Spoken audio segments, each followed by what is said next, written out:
ادارہ بنا دیتے ہیں, کوئی ہسپتال بنا دیتے ہیں, وہ بھی اس کا استفادہ وہ کنٹینیو ہے, چل رہا ہے اس کا, اس کو صدقہ جاریہ کہتے ہیں, یعنی جاری رہنے والی نیکی کہ جس کا فیض مسلسل جاری رہے.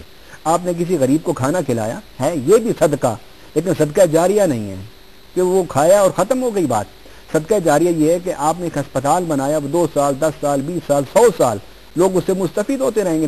فرمایا جو انسان مرنے سے پہلے صدقہ جاریہ کر جاتا ہے اس کا نامہ اعمال بند نہیں ہوتا, اس کے نامہ اعمال میں نیکیاں لکھی جا رہی ہوتی ہے, اضافہ ہو رہا ہوتا ہے نیکیوں کا.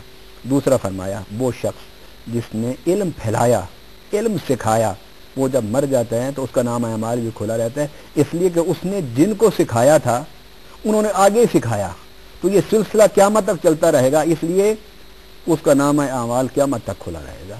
تیسرا فرمایا کہ وہ ماں باپ جنہوں نے اولاد کی اچھی تربیت کی اور دنیا سے جاتے ہوئے انہیں مال دولت دھن منصب عہدے کچھ نہیں دیا, صرف اچھی تربیت اچھا اخلاق ان کو دے کر گئے, وہ بچے جب تک زندہ رہیں گے ماں باپ کا نامہ اعمال کھلا رہے گا. بڑی خوبصورت بات علامہ صاحب آپ نے کی کہ وہ بچے جب تک زندہ رہیں گے والدین کا نامہ اعمال کھلا رہے گا. اس کا مطلب یہ ہوا کہ اگر ہم اپنی اولاد کی بہترین تربیت کر لیں اور ہم اچھے اعمال ان کو سکھا دیں تو وہ ہمارا نامہ اعمال جو ہے وہ کھلا رہے گا. علامہ صاحب آپ کو بہت شکریہ کہ آپ نے بڑے خوبصورت انداز میں ہماری رہنمائی فرمائی. اس پروگرام کے آخر میں میں یہ چاہوں گا کہ ایک ای میل ہم ضرور اس میں شامل کر لیں, کیونکہ ہم نے اپنے چاہنے والوں کو یہ کہا ہوا ہے کہ ہمیں ای میل بھجوائیں, وقت ذرا کم ہوتا ہے, ایک ای میل میں ضرور لینا چاہوں گا. علامہ صاحب ہمارے یہ ایک مہربان ہے محمد عارف قادری قطر سے, انہوں نے ہمیں یہ ای میل بھجوایا ہے. بڑا تفصیلی ای میل ہے, ان کے بہت سے سوالات ہیں لیکن ان میں سے میں ایک سوال لینے کی کوشش کرتا ہوں کہ few people say that during offering every salat, no matter fard or nawafil, we have to keep our intention niyat that its reward shall reach to the whole ummah of Huzoor sallallahu alayhi wa sallam. Is this a correct thought? Will this act reduce the reward of the salat of the person who is offering their salat with this niyat? How much ajr will reach to the whole ummah by doing this niyat, and would it give relief to the person who are not offering salat regularly?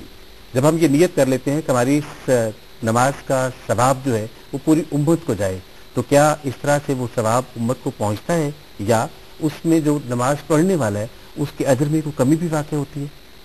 یقیناً اللہ تعالیٰ نماز پڑھنے والے کو بھی پورا اجر دے گا اور اس کی اس نیت پر پوری امت کو اس کا ثواب دے گا. ایک بات تو یہ, اس کی تائید خود نماز کے اندر سے ہوتی ہے. اللہ تعالیٰ نے نماز کے اندر جو دعا ارشاد فرمائی ہے, نبی پاک صلی اللہ علیہ وسلم نے ہمیں سکھائی ہے, وہ یہ ہے کہ ربنا اغفر لی ولوالدی وللمؤمنین یوم یقوم الحساب. اے اللہ میری بخشش فرما دے, میرے ماں باپ کی بخشش فرما دے. وہ جو میں نے ابھی حدیث بتائی ہے نا کہ حضور صلی اللہ علیہ وسلم نے فرمایا جو اچھی تربیت کر کے جائے گا اولاد کی اس کا نامہ اعمال بند نہیں ہوگا. ماں باپ کے لیے الگ فرصت میں بیٹھ کے ہاتھ اٹھا کے دعا کرنے کا وقت اگر نہ بھی ملے تو 5 وقت جو 5 فرض پڑے گا نا وہ 5 نمازوں میں کہے گا ربنا اغفر لی ولوالدی, اے اللہ مجھے بخش دے اور میرے ماں باپ کو بخش دے. آگے فرمایا وللمؤمنین, پوری حضور کی امت کو بخش دے.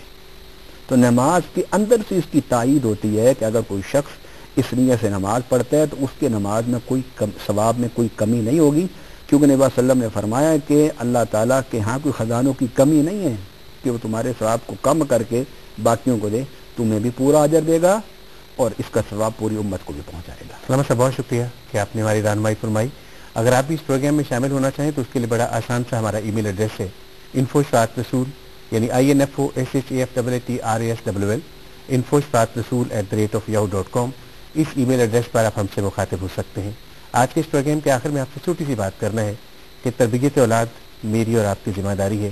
اس نیت کے ساتھ کیجئے کہ جس طرح کی ہم تربیت کریں گے ہماری اولاد اسی طرح کا ایک معاشرہ قائم کرے گی, اور میں اور آپ ہم سب چاہتے ہیں کہ بہترین معاشرہ قائم ہو.